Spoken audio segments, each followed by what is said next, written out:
Hello, driving intelligence community. Stripping down this old Cadillac. It's not really that old, 98 or 99 Deville with the North Star engine. And this engine was still good before we got into an accident. I'm stripping it down, taking off the fans. I've got one fan off already and it's super easy. There's 10mm bolts for them to hold it in. Slotted at the bottom and just one electrical connection. And what I'm working on now is trying to get to the ECU. That ECU is located here under the front left fender, underneath this air box. So I already took the air box off, which is pretty intuitive. It's pretty easy to get to.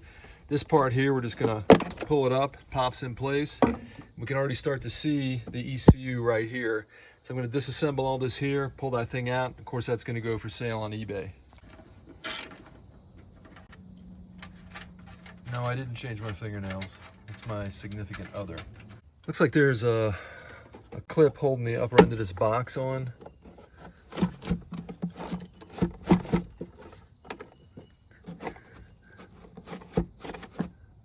Looks like the whole assembly comes out.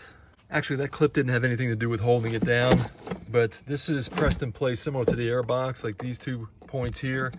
I just pulled it up and it came loose.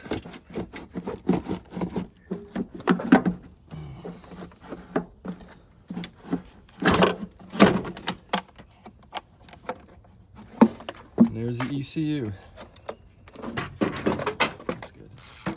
Now, this car was running perfectly when it was in an accident. Again, I mentioned that the engine's in perfectly good working order. So that means the ECU was in good working order as well. So we're unbolting the electrical connections so we can separate the harness from the ECU.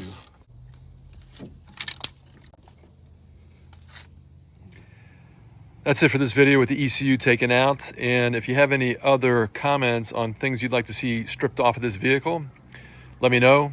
And again, look for everything I'm going to sell on this vehicle in the description of these videos. I'll see you next time on Driving Intelligence.